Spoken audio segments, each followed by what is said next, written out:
Hello students, in today's class we are going to learn 6th standard science lesson number 10, that is force and types of force. So in this video we are going to see question answer of this chapter. So let's start. I will explain also long answers questions. I will explain. Already इसके पहले के जो भी chapters हैं uploaded हैं, हर एक chapters के videos uploaded हैं, अलग अलग प्लेलिस्ट आपको मिल जाएंगे और इवन हर एक स्टैंडर्ड के वीडियोस आपको मिल जाएंगे, क्वेश्चन आंसर की video. If you want explanation of any chapter so do comment in comment section. Okay, so let's start. यहाँ पे जो इम्पोर्टेंट पॉइंट्स गिवन है इसमें से हमें कई सारे जो ओरल टेस्ट वाले लास्ट में क्वेश्चंस होते हैं उसके आंसर्स हमें यहाँ से मिल जाते हैं, तो ये भी आप ध्यान से देख लीजिए. मैं एक्सप्लेन नहीं कर रही हूँ. Okay, what happens when you hold the two ends of a spring and pull them apart. क्या होता है जब आप जो स्प्रिंग होता है, जैसे एक स्प्रिंग है तो इधर दोनों साइड से खींचा तो क्या होता है, the shape of the spring changes, the original shape is lost and the pulled spring acquires a new shape. तो चेंज हो जाता है ना, इतना सा रहता है, लेकिन जब आप खींचते हो तो वो बड़ा होता है, और खींचोगे तो और बड़ा, जितना खींचोगे वो जितना उसकी कैपेसिटी होती है, जितना हो सकता है ना वो खींचता जाता है, तो उसका शेप चेंज हो जाता है. What happens when a blacksmith hammers a red hot piece of iron? क्या होता है जब जो ब्लैकस्मिथ लोहार होता है वो हैमर से एकदम आयन जब गरम गरम होता है उस पर वो पीटता है तो क्या होता है, तो तब भी हम क्या देखते हैं कि उसका शेप चेंज हो जाता है. और इसी तरीके से जो आयन के ऑब्जेक्ट्स होते हैं ऐसे ही बनाए जाते हैं पीट पीट के उसको लाल करके. ठीक है, तो यहाँ पे जो इम्पोर्टेंट पॉइंट्स है ये गिवन है, आपके टेक्स्ट बुक में भी ये सारी चीज़ें, लेकिन यहाँ पे शॉर्टकट में मिलेंगी तो आंसर ढूंढने में और बनाने में इजी होता है जो ओरल टेस्ट वाले होते हैं. Now one more question is here. Take two piece of smooth papers and two sand papers, rub them against each other, what do you notice. तो स्मूथ सरफेस जो होता है उसमें फ्रिक्शन कम होता है among them and so they can be easily rubbed, easily हो जाता है. The sand papers being rough, वो रफ होता है, offer more friction and are thus different to rub against each other. कहने का मतलब है कि आपने दो स्मूथ पेपर लिए, जैसा ये पेपर है स्मूथ है, तो आपने जब ऐसे ऐसे उसको रब किया तो इजीली हो जाएगा, लेकिन जब आपने टू सैंड पेपर ले लिया, वो सैंड पेपर क्या होता है कि जो जंग वगैरह लगा होता है लोहे पे वो छुड़ाने के काम आता है, क्योंकि उसमें ऐसे रफ होता है, खुरदरा होता है, तो उससे निकल जाता है. तो जब आप उन दोनों को लेके ऐसे साथ में ऐसे करोगे, रब करोगे, तो वो बहुत मुश्किल होता है क्योंकि रफ होता है तो फ्रिक्शन बहुत ज़्यादा होता है दोनों में, तो डिफ़िकल्ट हो जाता है रब करना. लेकिन वही ये पेपर होगा तो आराम से आप फटाफट फटाफट कर पाओगे, लेकिन जो ऐसा सैंड पेपर होता है वो बहुत मुश्किल से ऐसे हो पाता है. ठीक है, तो ये हुआ. अब एक क्वेश्चन यहाँ पे है, देखिए. Rub a peacock feather between two pages of a notebook and bring it near your fingers. What do you see? तो जो piece of paper है, peacock feather है, और hair जो है वो क्या दिखाते हैं, कुछ movements दिखाते हैं. All these objects develop static electricity and hence this movement is seen. यानी कि ये तीन चीज़ें दी गई हैं कि आपको क्या करना है, छोटे छोटे छोटे छोटे पेपर्स काटने हैं और फिर एक rub a piece of thermocol और an inflated balloon against silk cloth and bring it near this piece. ये करके देखो, ये सारे वो हैं. ये भी छोड़िए, मैं आपको इससे भी इजी बताती हूँ. छोटे छोटे पेपर, एकदम छोटे छोटे, इतने इतने पेपर आपको कट करके ऐसे रख देना है ज़मीन पे, और फिर एक कंघी लेनी है या फिर ऐसा पेन ही लेना है, इसको बालों में रगड़िए पेन को, और फिर उस पेपर के पास में जाइए जो ढेर लगा हुआ है, हिप जो बना हुआ है उस पे जाएंगे, देखेंगे कि वो जो पेपर है वो ऐसे उड़ के यहाँ पे स्टिक होगा. क्यों ऐसा, क्योंकि वो इलेक्ट्रिसिटी, स्टैटिक इलेक्ट्रिसिटी की वजह से. ठीक है, ये हमने एक्टिविटीज़ की कर रखी हैं ऑलरेडी अपने स्कूल टाइम में.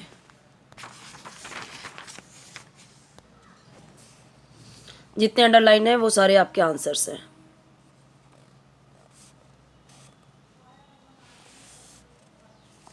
यहाँ पे ग्रुप ए भी दिया गया है, उसका आंसर्स यहाँ पे सामने सामने दिया हुआ है, देखिए. उसके बाद यहाँ पे one or more forces are acting in the following examples, name them, नाम बताना है. जैसे an object falling from a tall building, बड़ी बिल्डिंग से कुछ चीज़ गिर रही है, तो कौन सा फोर्स लग रहा है, gravitational. An aeroplane flying in the sky, तो कौन सा, mechanical force, muscular force, frictional force, gravitational force, ये इतने सारे. Squeezing sugar cane juice with a squeezer, तो ये क्या इसमें लग रहा है, इसमें भी लग रहा है muscular force, muscular frictional force, mechanical force. Winnowing food grains, तो इसमें मस्कुलर फोर्स लग रहा है, ग्रेविटेशनल फोर्स लग रहा है क्योंकि चीज़ें ऊपर से नीचे आ रही हैं, और जो जो जो उस विनोइंग कर रहा है उस पकड़ के उसको, मस्कुलर फोर्स भी लग रहा है, हाथ से उठा रखा है, होल्ड करके रखा है। अब मस्कुलर फोर्स क्या है उसे यहाँ पे एक्सप्लेन किया गया है। बोन्स और मसल जो हमारी बॉडी का है वो हेल्प करता है मूवमेंट्स परफॉर्म करने में। Muscular force is use to perform all this movements. The force applied with the help of muscles is called muscular force. For example a man जो खींचता है hand cart uses muscular force to perform the work. The कूली जो सामान उठा रहा है वो भी क्या यूज़ कर रहा है, मस्कुलर फोर्स। कुछ भी काम आप कर रहे हो जिसमें हाथ से आपको उठाना पड़ रहा है, दम लगाना पड़ रहा है, वो मस्कुलर फोर्स के अंडर आता है। ग्रेविटेशनल फोर्स क्या है, जो ऊपर से चीज़ें नीचे की तरफ आती आना ही आना है ज़बरदस्ती, ठीक है। तो मतलब कोई भी चीज़ जो ऊपर आप फेंक रहे हो और उसको नीचे ही आना है तो वो ग्रेविटेशनल फोर्स लगाता है। नेक्स्ट देखते हैं, अभी हम नेक्स्ट क्वेश्चन देखते हैं, ये इजी है। तो जैसे अब यहाँ पे अभी दिया गया है कि जो रॉकेट होता है जो टेक ऑफ करता है ग्राउंड से, applies the mechanical force against the gravitational force, ठीक है। ग्रेविटेशनल फोर्स के अगेंस्ट में क्या लगाता है, मैकेनिकल फोर्स लगाता है, उसमें बहुत सारे फ्यूल्स डालता है तो जाके वो ऊपर जाता है, नहीं तो फिर कोई भी चीज़ ऊपर को जाएगा तो नीचे आएगा ही आएगा, ठीक है। अभी नेक्स्ट क्वेश्चन देखते हैं, मैकेनिकल फोर्स क्या है। तो वही जो अभी हमने देखा कि ग्रेविटेशनल फोर्स के अगेंस्ट लगाते हैं हम यहाँ पे कुछ, यहाँ पे the force applied with the help of machines is called mechanical force, जिसमें मशीन की हेल्प ली गई है। Okay, some machines are used with the help of muscular force while some machines work on electricity और fuel. कुछ यहाँ पे बोला गया है कि कुछ मस्कुलर फोर्स लगाया जाता है, कुछ इलेक्ट्रिसिटी या फ्यूल लगाई जाती है। जैसे रॉकेट का ही एग्जाम्पल ले लो, ठीक है। फॉर एग्जांपल यहाँ पे दिया गया washing machine, food processor, water pump, ये सब। इलेक्ट्रोस्टैटिक फोर्स क्या है, तो electrostatic force is produced by the materials which develop static electricity on them. Example, due to electricity charged materials like ebonite, plastic, rubber, ये सारे force produce किए जाते हैं। द फोर्स ऑफ फ्रिक्शन, तो frictional force, frictional force क्या है, ये friction से क्रिएट होता है। Two surface rub against each other and produce frictional force. Example, जो ब्रेक्स होते हैं यूज़ करते हैं क्या, जो व्हीकल्स है उसे रोकने के लिए, चल रहे हैं सडनली रोकने के लिए हम ब्रेक यूज़ करते हैं, तो ये फ्रिक्शनल फोर्स है।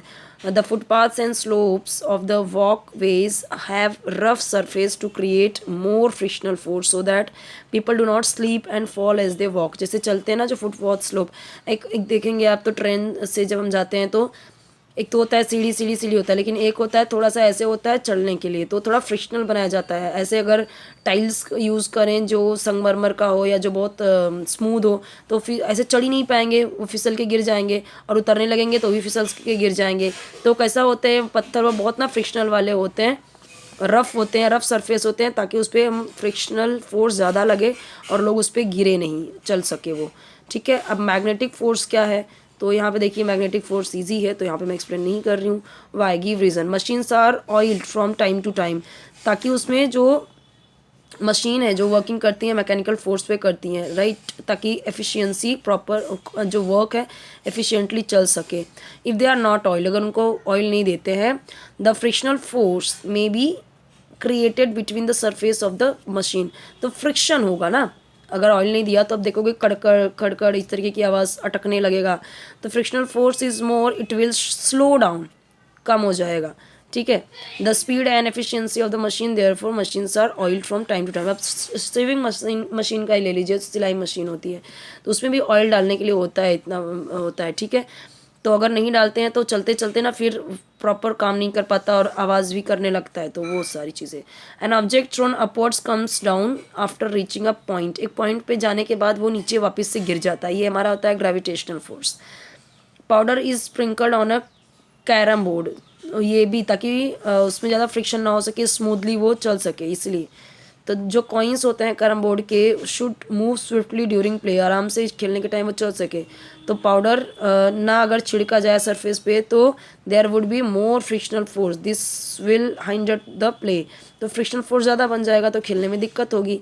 There four to have smooth carrom board surface powder is sprinkled on a carrom board. Ramp walk जो रैम्प होता है रेलवे स्टेशन पे हैज़ अ रफ सरफेस, ये मैंने आपको एग्जांपल दे दिया, ठीक है, पहले ही मैंने इसका एग्जांपल दे दिया। जो रैम्प होता है ऐसे चढ़ने के लिए थोड़ा सा ऊंचाई पे होता है। ऐसे ही आप कोई टेंपल जाओगे ना जहाँ पे एक साइड में बहुत सारे ऐसे सीढ़ियाँ होती है, एक साइड में ऐसे भी होता है ताकि लोग वहाँ से भी जा सकें। ओके, तो यहाँ पे ये चैप्टर भी हमारा ख़त्म होने को आया। ये muscular force and mechanical force में डिफरेंस दिया गया है, और force of friction gravitational force उसमें भी यहाँ पे डिफरेंस देने के लिए दिया गया है। उसके बाद यहाँ पे देखिए ओन वर्ड्स में आपको लिखना है। छोटे छोटे आंसर्स हैं यहाँ पे, ज़्यादा बड़ा नहीं है। जो हमने पढ़ के आए हम अभी पीछे से वही है जो भी पिछले के पेजेस में पढ़े, ठीक है। कौन सी मशीन मस्कुलर फोर्स पे चलती है तो उसके नाम दिए गए हैं। What is mean by weight, weight यानी वजन का मतलब क्या है वो दिया गया है। ईजी है ये सब। ओपन एंड क्वेश्चन का एक आंसर है, यहाँ पे देख लीजिए। So now this chapter also done. In the next video we will see next chapter. If you want any kind of video, so just do comment in comment section, definitely I will provide. Okay, and if you want explanation video, so that video also I will upload. बहुत सारे explanation की videos हैं भी, तो आप playlist check कर सकते हो तो आपको मिल जाएगा। हर एक सब्जेक्ट की वीडियोस अपलोड हैं। कमेंट आ रहा है ये वीडियोस ये चैप्टर का बनाइए, ये चैप्टर का बनाइए। हर एक चैप्टर्स के बन चुके हैं ऑलरेडी। ओके, नेक्स्ट चैप्टर हम देखेंगे वर्क एंड एनर्जी, ये हम देखेंगे नेक्स्ट वीडियो में।